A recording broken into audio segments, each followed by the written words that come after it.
Growing a business is tough, but without a clear path of your growth, it is even harder.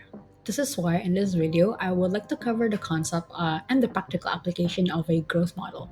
Hi, my name is Olivia, and today we're going to look at growth models.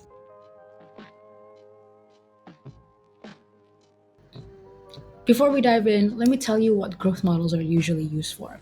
So, a growth model helps you forecast user acquisition, revenue, and other key metrics over time. It is a tool for setting realistic goals and identifying lever for growth and tracking processes. This is also a great tool to help all the teams get involved and align, especially in the scaling phase. So in my screen right now, I have a sample of a growth model template.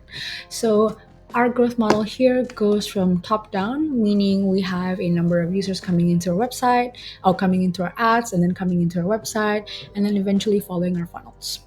This growth model is based off a online course website, and our funnels would be users coming into our website and then eventually browsing our catalog, looking at the trailers for the courses, and then eventually making a purchase of the courses. You can fill out all these cells that are highlighted in yellow. And specifically in the historical data, you can look at all the historical data that you have and then watch and then kind of predict your growth. So typically you can use last month's data or you can use an average of, let's say, the last year or the last quarter data, but it's really up to you how you think is best reflecting on your organization. In my case, I typically use around the last 3 months, as that will be most reflective of the current situation that my company is. Number two is that we want to look at teams accountability.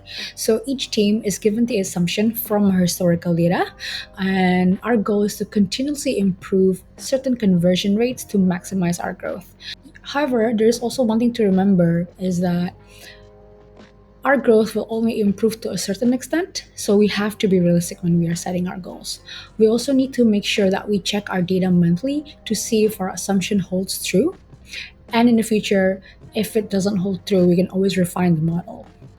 Also, each team should understand how growth model works so that we can ensure accountability on their part. In our case here, we have the marketing team, we have the efficiency team, and the product team. So each of these teams would work together closely to make sure that each month they are following the growth progress that we have predicted. So let's start with the marketing team.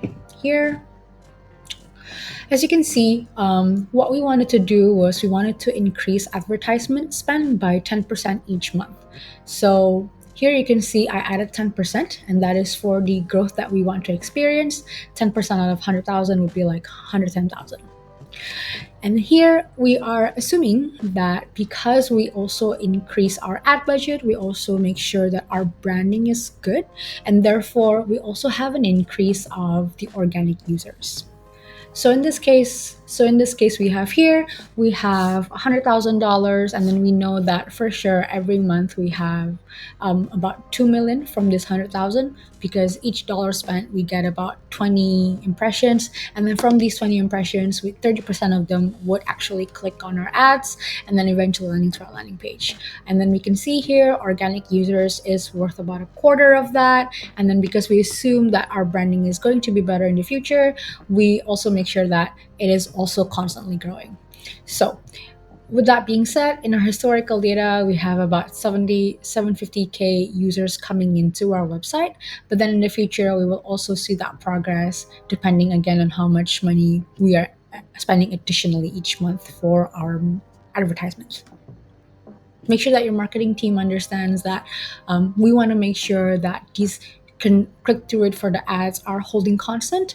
And if it's not holding constant when we're growing our advertisement spend, then maybe the marketing team needs to regroup and make sure that we can hold that 30% stable.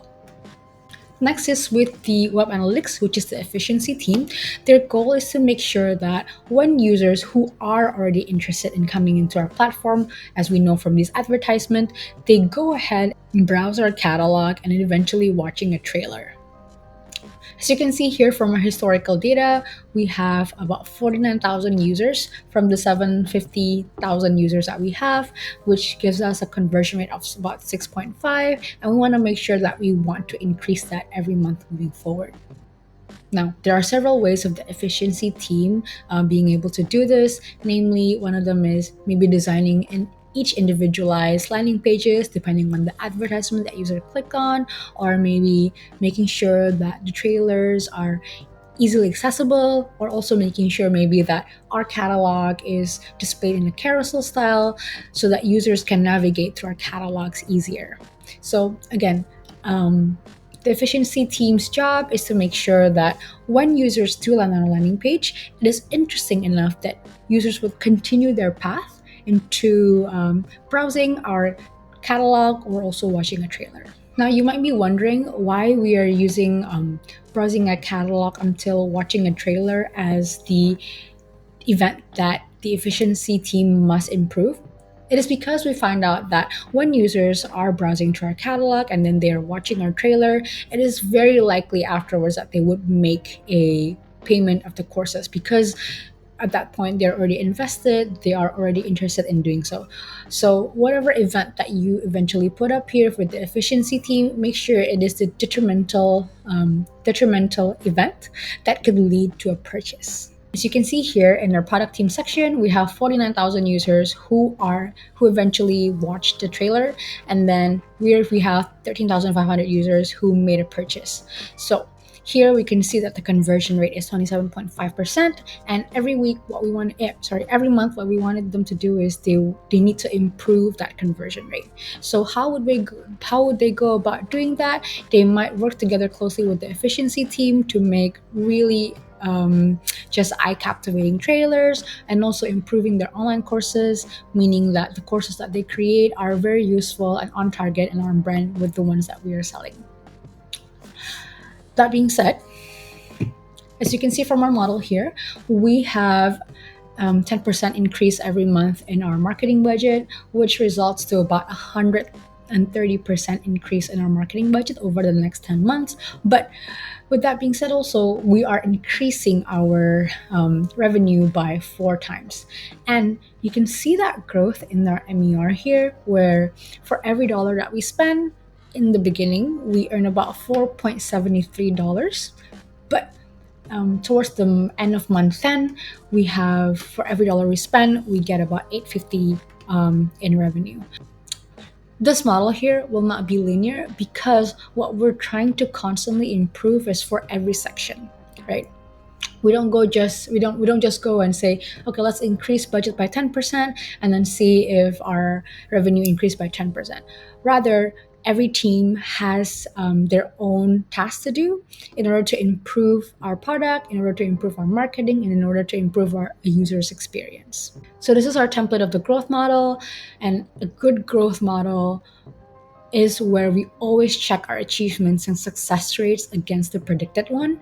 Make sure that you can refine your data on a weekly, monthly, or a quarterly basis to ensure that your team can meet the targets. And make sure you also set realistic goals for yourself. Feel free to download this template and then play around with yourself, and let us know if you have any questions. Thank you so much for your time. Have a nice day. Bye.